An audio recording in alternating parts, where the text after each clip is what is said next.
The icy wind tore at Ethan Cole's face, whipping snowflakes into a blinding frenzy. His truck, a battered Chevy Silverado, shuddered against the relentless blizzard, its tires fighting for purchase on the invisible road. He gripped the steering wheel, knuckles white, the promise he'd made to Maddie that morning a burning ember in his chest. Asterisk, Daddy, can we work on my science fair project tonight? Please. Asterisk, her eyes, wide and hopeful, had been impossible to deny. Asterisk, of course, kiddo. We'll make it the best one in the whole school. Asterisk now. The howling storm, a brutal, unforeseen force, threatened to swallow that promise whole. Ethan, a single dad and a mechanic whose hands were permanently stained with the grease of Jackson Hole Auto Works, had spent the last 12 hours bent under car hoods, the Wyoming cold seeping into his bones. But the physical ache was nothing compared to the gnawing anxiety of failing his daughter. Maddie's bright pink backpack, holding her crayon drawing of the solar system, lay on the passenger seat, an innocent reminder of the life waiting for him in their small cabin, just 10 miles down the treacherous mountain road. He squinted through the swirling white, the heater in his truck coughing out meager warmth. Visibility was down to mere feet. He knew this road, every curve, every dip, but tonight it was an alien landscape. Then, through the chaos, a sudden, piercing flash of blinking hazard lights. A vehicle, a sleek white Range Rover Velar, sat crooked along the shoulder, one wheel buried deep in a snowbank, its pristine exterior a stark contrast to the unforgiving wilderness. Instinct, honed by years of living in a place where a stranded car could mean a life lost, kicked in. Ethan eased his truck to a stop, grabbed his trusty flashlight, and pulled on his worn flannel jacket, the familiar weight a small comfort. Stepping out of the cab, the cold bit through him like needles. The snow seemed alive, slashing sideways in the wind, stinging his exposed skin. He trudged forward, boots crunching loudly in the deepening drifts, his breath fogging the frigid air. The driver's side door of the SUV was slightly ajar, interior lights glowing weakly, illuminating the slumped figure within. "Ma'am?" he called out, his voice swallowed by the wind, rapping on the frosted window. No response. Alarm surged through him, a cold dread twisting in his gut. He yanked the door open. Blonde hair spilled from beneath a wool scarf, framing a face unnaturally pale, lips tinged with blue. "Ma'am, can you hear me?" Still no response. He reached for her wrist. Cold skin. No pulse. His mind raced. No cell signal out here. No time to waste. With trembling hands, he carefully lowered her gently onto the snow, mindful not to let her head hit the ground. The bitter cold bit at his knees as he knelt beside her. "Come on, stay with me," he whispered, his voice tight, a desperate plea to the universe. He started chest compressions, counting softly, the rhythm of his hands against her sternum becoming the only sound in the world. He gasped in breath, forced it out, fighting time itself. She looked maybe mid-30s, dressed too finely for this forgotten stretch of highway. A gold Cartier watch still ticked faintly on her wrist, a cruel contrast to the lifeless silence of her body. "Forever, Mom." He'd noticed the engraving as he worked, a tiny, poignant detail. "Come on, fight," Ethan urged, giving 2 breaths, then resuming compressions. Minutes dragged like hours. His arms burned, breath came in ragged gulps. Snow piled higher around them, the storm closing in, threatening to bury them both. Then, against all odds, a faint gasp, barely a whisper of life. Ethan froze, hands hovering. Another gasp, shallow, fragile, but real. Her eyes fluttered open, wide and disoriented, as though surfacing from a nightmare. She coughed weakly, eyes darting until they met his, confusion shadowing her face. "You're okay," Ethan said, voice soft but urgent. "You fainted. I'm here. You're safe." Tears pricked the corners of her eyes. She tried to speak, voice hoarse. "Where?" "You're on Teton Pass. Your car got stuck. I found you." He stripped off his flannel jacket and wrapped it around her shaking shoulders. "I'm Ethan. We need to get you warm." She gave a trembling nod. "Vivien," she whispered, then paused, blinking. "Viv." Ethan helped her into his truck, cranked the heater, and drove toward the small clinic 10 miles down the mountain road. The cab was thick with silence, broken only by the whine of the struggling heater. Vivien sat clutching his jacket like armor, staring out the window, as if the storm outside mirrored one within her. At the clinic, nurses rushed her inside. Ethan gave a brief, clipped account. Found her unconscious, no pulse, no ID. They asked if he was a relative. "No," he replied, voice low. "Just someone passing by." An hour later, a nurse approached. "She'll be okay. Severe dehydration and exhaustion. Lucky you found her when you did." Relief washed through Ethan, leaving him shaky. But when he glanced toward her room, the bed was empty. The nurse handed him something, a gold Cartier watch. "She left this in your truck. Said she didn't want to cause trouble." Ethan stared at the delicate timepiece, fingers brushing its surface. An engraving shimmered faintly inside. "Forever, Mom." She was gone. No full name, no contact, just a name that might not be real, and a moment that felt more real than anything had in years. That night, back at home, Ethan sat at his worn kitchen table. The watch rested beside a chipped coffee mug. Snow still fell outside.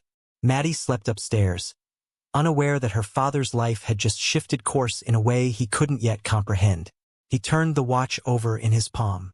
"Forever, Mom." It hadn't been an accident. People didn't just leave something like that behind. Not unless they meant to. Sometimes, Ethan reflected, life gives us moments we never see coming. Moments that pierce through the ordinary and demand we pay attention. Saving that stranger had been one such moment.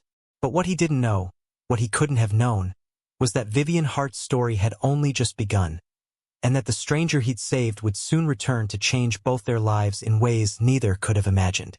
Vivien Hart's face had graced the covers of Forbes and Fast Company more times than she could count. To the world, she was the self-made CEO of Heart Ventures, a technology powerhouse that had revolutionized cloud-based business systems. The kind of woman who turned boardrooms silent with a single glance, who could close 9-figure deals before breakfast, who seemed to glide through life with purpose and polish. But behind those headlines was a woman hanging on by a thread. It hadn't always been this way. Vivien had grown up in Boston's Back Bay, an only child to a brilliant but distant father, and a mother who painted the world around her with gentle joy. Her mother, Lillian, had been her anchor, her safe place amid the chaos of a life destined for ambition. Lillian had taught her to see the beauty in the mundane, to find solace in art, and to appreciate the wild, untamed beauty of the Tetons, where they had often visited during school breaks. Those memories, camping, laughing, painting, were memories Vivien clung to like a lifeline. When Vivien was 12, cancer took Lillian in the space of one brutal spring. Grief cracked her world wide open. Her father responded the only way he knew how, by retreating into work, demanding excellence, and burying emotion under layers of achievement. For years, their sprawling house had felt like a mausoleum of unfinished canvases and unspoken words. Vivien learned early that achievement was the only language her father understood, so she spoke it fluently. By 26, she had founded Heart Ventures with a vision to reshape how companies scaled their digital presence. She devoured 20-hour workdays, powered by adrenaline and the desperate need to prove she was more than her grief, more than a fragile girl with a broken heart. Success came fast. The press dubbed her the Queen of Silicon Row. Investors clamored, awards followed, but inside, the void remained. The cabin her mother had left behind near the base of Teton Pass had stood empty for years, a relic of a life too painful to revisit. Until now. In the weeks leading up to that stormy night, Vivien's world had begun to crack. A monumental acquisition deal, one she had poured her soul into in honor of her mother's legacy, hoping to finally feel worthy, collapsed at the 11th hour. Sleep became a stranger. Anxiety haunted her like a phantom. Her board of directors, led by the sharp-eyed Martin Ellsworth, pressed harder for results. "We don't pay you to grieve, Vivien," he had said flatly during one particularly brutal meeting. His words a cold knife to her already bleeding heart. In the end, something inside her gave way.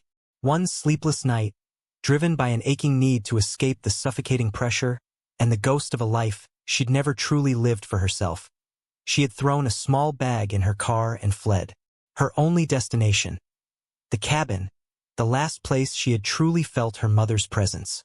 She hadn't told anyone, not her board, not her assistant, not even her driver, just her and the road. But fate and exhaustion had intervened. In the sterile brightness of the clinic, after Ethan saved her life, the gravity of what had almost happened hit her like a freight train. She had nearly died alone on a frozen road, unseen by the very world that worshipped her headlines. The thought was unbearable. And so, in the fog of that realization, she had fled again, this time from the kind man who had given her back her breath. She couldn't face him, not yet. Not with her name still echoing across financial news feeds. Instead, she left behind the one thing that mattered most, her mother's watch, a quiet plea for a thread of connection, a silent thank you. Back in a suite at a nondescript Denver hotel, Vivien stared out the window at the city's indifferent lights. News of her collapse had not yet reached the press, but the tension was building. The board demanded her return. Martin Ellsworth had left 3 curt voicemails. "Your absence is becoming an issue," one message warned, his tone laced with barely concealed threat. Vivien silenced her phone. As days passed, she found herself scrolling news feeds compulsively, a desperate search for anything that might connect her back to the man who had pulled her from the brink. One local story caught her breath. A small blurb about an unnamed mechanic who had performed life-saving CPR on a stranded driver. There was no photo, but the words struck home. Ethan Cole. She found herself searching for him, her fingers trembling over her keyboard. A local garage in Jackson Hole, a modest website, no social media presence beyond a faded Yelp listing, no public recognition. Just an address, and the growing pull in her chest that she couldn't ignore. That's when the idea took root. If she couldn't yet face him as Vivien Hart, titan of industry, perhaps she could return as Viv, a woman seeking restoration of something far older than any business deal. Her mother's beloved 1974 Ford Bronco still sat in the cabin's garage. Untouched, a project, a reason, and if she was honest with herself, an excuse. The morning she drove back to Jackson Hole, snow still framed the peaks. Her pulse hammered as she pulled into Ethan's lot, nerves tighter than any boardroom showdown. When he stepped out of the garage, wiping grease from his hands, something unspoken passed between them. Recognition, surprise, a flicker of guarded warmth. She introduced herself simply as Viv, a woman looking to restore a piece of her past. Ethan studied her for a beat too long, skepticism in his gaze. Part of him bristled with questions. Part of him heard Maddie's voice from the night he'd told her about the woman he'd saved. Maybe she just needed help. "Daddy," he gave a small nod. "I'll take a look." Out at the property, the garage was a relic of the past. Warped siding, peeling paint, the Bronco sitting beneath a tarp like a forgotten dream. But what caught Ethan more than the state of the space was the way Viv moved through it. Hands trailing over dusty surfaces, eyes shadowed with memories. Work began slowly. Each day Viv returned, sometimes with coffee, sometimes with questions. She asked about tools, about why certain parts mattered more than others. She listened, not the way clients usually did, impatient and transactional, but with genuine curiosity. And Maddie, she took to Viv instantly. One afternoon after school, Maddie burst into the garage, cheeks pink with cold. "Daddy, can I stay?" Viv said, "I can help clean the wheels." Ethan arched a brow. "You trust her with grease?" Viv laughed, a sound lighter than he'd heard from her yet. "She's already better company than most board members I've met." As the days turned to weeks, the 3 of them settled into an unlikely rhythm. Maddie sketched in the corner or chatted about school projects. Viv asked about Ethan's past, carefully, respectfully, and shared fragments of her own, though never enough to fully answer the questions stirring beneath the surface. Lucas, Ethan's old friend and a bartender at the Iron Horse, noticed the change. "You're smiling more, man," Lucas remarked one night over a beer. "Don't tell me the garage is falling apart that bad." Ethan grunted.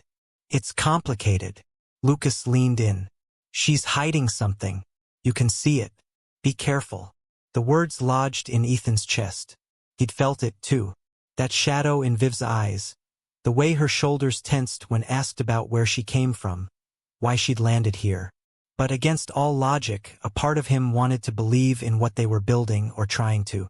Then came the moment that unraveled his guarded resolve. Late one afternoon, as the sun dipped low behind the peaks, Maddie tugged on Viv's sleeve. "Can you tell me about your mom?" she asked, wide-eyed. "Daddy says mine would have loved painting, too." Viv stilled, breath hitching. Ethan moved to intervene, but Viv shook her head gently. "She loved the mountains," Viv whispered, voice thick. "She used to say that no matter how hard life gets, the mountains remind you there's still beauty left in the world." A tear slid down her cheek before she could stop it. Maddie reached for her hand without hesitation. "It's okay," Maddie said softly. "You can miss her here." Ethan's throat tightened at the sight. This woman who carried so much behind her polished exterior, letting a child's compassion breach walls no adult could. Later that evening, as Ethan locked up the garage, he found himself lingering beneath the fading light. Viv approached, coat pulled tight. "You're not what I expected," he said quietly. She met his gaze, something fragile flickering in her eyes. "Neither are you." Silence hung between them, charged but tender. "You don't have to tell me everything," Ethan added, voice rough with honesty. "But don't lie to me, Viv." Viv swallowed hard, nodding. "I won't." Yet even as she spoke, a part of her knew the truth was catching up faster than she could hold it back. Headlines didn't sleep. Neither did Martin Ellsworth, who had called again that morning with a curt warning. "You can't disappear forever, Vivien. Choices are coming." And in the quiet safety of Jackson Hole, Viv found herself torn between two lives. The one she'd fought to build, and the one that unexpectedly felt like home. What she didn't yet know was that secrets, no matter how well buried, have a way of surfacing, and soon the fragile trust she'd begun to earn would be tested in ways none of them could have foreseen. Spring had begun to thaw the edges of Jackson Hole, but beneath the warmth of the sun, another storm was brewing, one that would not be held off by changing seasons. For weeks, Vivien Hart had existed in a fragile balance. Days spent sanding down rusted panels, learning to coax life back into her mother's Bronco. Evenings where laughter had begun to creep into Ethan's garage, soft, tentative, healing. Maddie's sketches now lined the workbench, crude stars and hearts scrolled in crayon. A new rhythm had taken root. But truth has a way of demanding the light. One crisp morning, Ethan arrived at the garage to find Maddie clutching a folded newspaper, her cheeks flushed with excitement. "Daddy, look, Viv's in the paper," she exclaimed, waving the front page of the Mountain Times. Ethan took it, confusion tightening in his chest. The headline struck like a blow. Hart Ventures CEO resurfaces after mysterious hiatus. Vivien Hart spotted in Jackson Hole. Below it, a glossy photo of Vivien stepping out of a local cafe, Maddie's small hand in hers. Ethan's breath left him. His mind reeled. Maddie frowned. Is she in trouble? Without a word, Ethan set the paper down and headed for the garage. When Viv arrived later that afternoon, oblivious to the storm about to break, Ethan met her with a gaze harder than she'd ever seen. "We need to talk," he said quietly. Confusion flickered in her eyes, then dread. Inside, he handed her the paper. Silence stretched thick between them as she read, color draining from her face. "I wanted to tell you," she whispered, voice trembling. "I tried. You lied to me." Ethan cut in, the words rougher than he intended. "You lied to Maddie. You let us believe you were someone else." Tears welled in Vivien's eyes. "I didn't mean to deceive you. I needed a place where I wasn't her. Where I could remember who I was before all of this." Ethan shook his head, heart pounding. "We trusted you. Maddie trusted you." From the doorway, a small voice trembled. "I still do." Both turned. Maddie stood there, eyes wide and shimmering. She wasn't fake, Maddie said fiercely. She was just scared. Vivien's composure crumbled. She sank onto the nearest stool, covering her face with shaking hands. I'm so sorry, she choked. I never wanted to hurt either of you. But in small towns, word spreads faster than forgiveness. By the next morning, whispers chased them through the streets. At the market, sideways glances replaced warm greetings. At Grace's cafe, the usual quiet warmth had turned brittle. Ignore them, Grace said softly, placing a hand over Vivien's. They'll come around. People fear what they don't understand. But not everyone would wait. That afternoon, a sleek black sedan pulled up to the garage. The driver's door opened and out stepped Martin Ellsworth. Sharp suit, sharper smile. Well, he said smoothly, surveying the rustic garage with disdain. I see the mountains haven't dulled your edge, Vivien. Ethan stiffened. Who the hell are you? Martin Ellsworth, chairman of Heart Ventures, he replied, his voice dripping with condescension. I've come to collect what belongs to the company, and to remind Vivien of her obligations. Vivien's face hardened. I told you I'm not coming back. Martin's smile thinned. You don't get to simply walk away. The board won't tolerate this indulgence. Ethan stepped forward. She doesn't owe you a damn thing. Martin's gaze flicked over him, dismissive. How quaint. But this isn't about loyalty or small-town charm. It's about billions of dollars and a brand you can't afford to tarnish. Turning back to Vivien, he delivered the final blow. Return by next week, or we'll freeze your assets. All of them, including the trust your mother left behind. The color drained from Vivien's face. Martin straightened his cuffs. Enjoy your little vacation while it lasts. As the sedan pulled away, Ethan watched Vivien crumble before him. I didn't know, he said quietly, about any of it. Tears streamed down her cheeks. I was trying to build something real here. With you. With Maddie. Ethan's throat tightened. I don't know if I can trust you anymore. Vivien's voice broke. Then I'll go. And just like that, the fragile world they'd built shattered. That night, Maddie refused to speak to Ethan at dinner. She pushed peas around her plate, eyes downcast. Finally, she whispered, She didn't lie to hurt us. You hurt her. Ethan stared at his hands, guilt twisting deep inside. Later, alone in the garage, he opened the drawer where her mother's watch still rested. He traced the engraving with shaking fingers. Forever, Mom. A tear slipped free. Meanwhile, in a hotel room 2 towns over, Vivien stood on a balcony. City lights blurred through her tears. She'd risked everything for a sliver of peace. A taste of the life she'd long denied herself. Now it was gone. But beneath the grief, a flicker remained. This wasn't the end. Sometimes the truest restoration begins only after the pieces have fallen apart. Nights in Jackson Hole had never felt so hollow. For Ethan Cole, the days after Vivien's departure dragged like a slow, biting wind. The garage stood quieter than usual. Tools were neatly arranged. The Bronco project half-finished, untouched. But it wasn't the absence of work that weighed on him. It was the absence of her. He caught himself reaching for a second coffee mug out of habit. Pausing mid-sentence when Maddie, bounding into the garage after school, stopped and glanced at the empty stool where Vivien used to sit.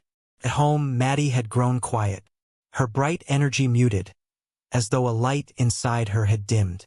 One evening, while tucking her into bed, Ethan tried to explain. Sometimes adults make mistakes, kiddo. Sometimes we hurt people we care about without meaning to.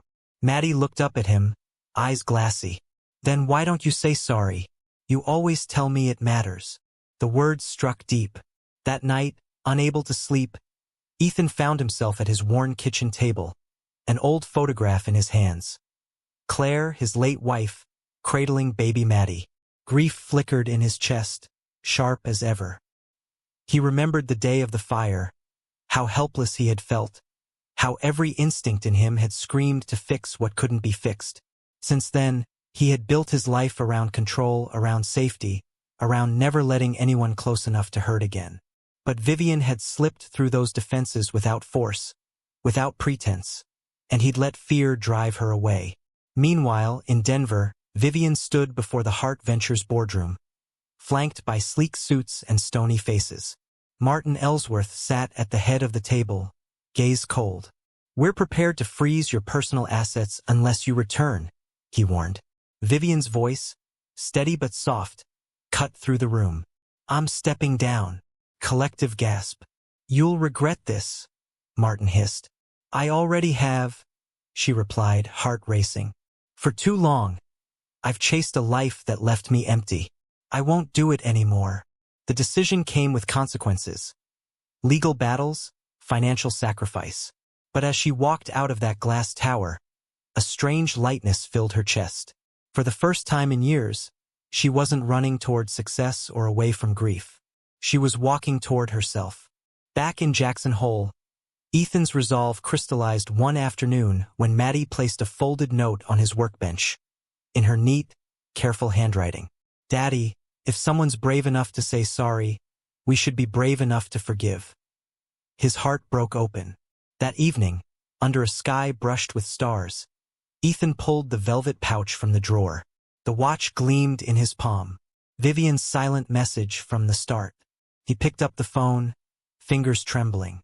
Hours later, headlights pierced the night outside the garage. Vivien stepped out of a cab, shoulders tense, heart pounding. She didn't expect forgiveness. She only needed to try. Ethan met her halfway down the gravel path. For a long moment they stood in silence.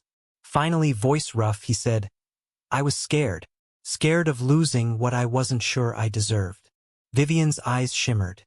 "I was scared of not being enough." "You were always enough," he whispered.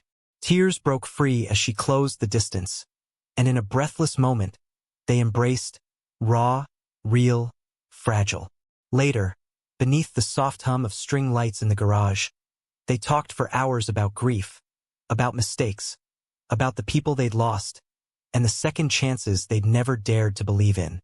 Ethan reached for her hand, steady.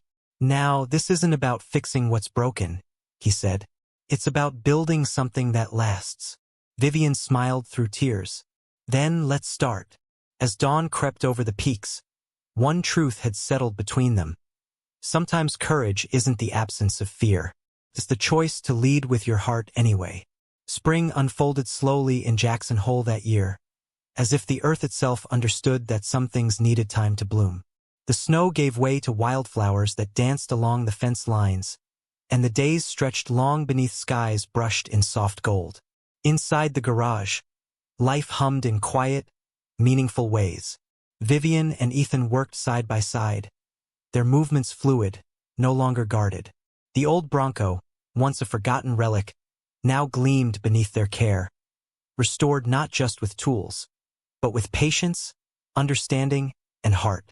The garage itself had transformed. Where once the space echoed with solitude, now laughter mingled with the scent of sawdust and oil. Maddie's sketches adorned one wall. Stars, gears, a heart-shaped tree with 3 sets of initials tucked into its roots: M, C, E, C, V. It wasn't just a place for repairs anymore. It was a place where people came to feel seen. Word had spread through town. Neighbors stopped by, not just with broken machines, but with stories, hopes, and pieces of their lives they wanted restored. An elderly man brought in his late wife's sewing machine, its worn edges lovingly polished. A teenage girl asked if Ethan would teach her how to rebuild a carburetor. A young single mother dropped off a broken toaster, but stayed for an hour, drawn by the warmth of the place. Vivien had quietly started the Heart Foundation in the background, using what remained of her assets. The first grant supported single parents and young apprentices eager to learn trades. Applications came in from across the county. Grace's Cafe became a hub of conversations about possibilities, not just problems. One bright Saturday, the garage held its first free workshop for teens. Ethan demonstrated basic maintenance. How to change a tire, check oil, understand the heartbeat of an engine. Vivien moved through the space, offering quiet encouragement. Maddie handed out sandwiches she'd helped prepare, beaming with pride. Toward the end of the day, a boy lingered behind. He was small for his age, eyes shadowed with something older than his years. "You think I could really do this?" he asked Ethan, voice barely above a whisper. Ethan crouched to meet his gaze. "I think you already are. You just need someone to believe in you." Tears glistened in the boy's eyes as he nodded, clutching a worn notebook to his chest. Later that evening, as twilight softened the edges of the world, Vivien and Ethan sat on the back steps of the garage, watching Maddie chase fireflies across the yard. "You built this," Ethan said quietly. Vivien shook her head. We built this." She reached into her pocket and handed him a folded set of papers. Confused, he opened them. Transfer documents for full ownership of the garage, now officially registered as Cole and Heart Restoration Works. "I can't take this," Ethan said, voice rough. Vivien's eyes shimmered. "You already have. You gave me a place to be more than my past. Let me do the same for you." Emotion thickened in his throat. Without a word, he pulled her into an embrace, holding on as though letting go would undo everything they'd fought to build. A week later, a simple wooden sign was hung above the garage door: Cole and Heart Restoration Works, specializing in more than repairs. Maddie had painted a small cardinal in the corner, its wings open in flight. The grand opening was anything but grand by corporate standards. No red ribbons or staged photos, just neighbors, friends, and strangers drawn by word of mouth and something harder to name: hope. One by one, people came. An old couple with a radio they thought unsalvageable. A young father with a battered bike. A mother carrying a toy her son refused to give up. They didn't just come for repairs. They came because they had heard what the place stood for: second chances, quiet kindness, and the simple truth that not all things worth saving are made of metal.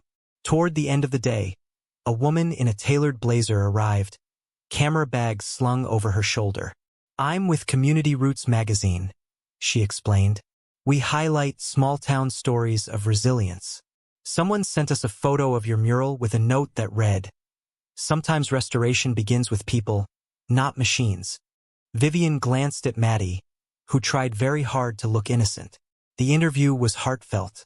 When the reporter asked what made the garage special, Ethan answered without hesitation, "It's not about the parts we fix.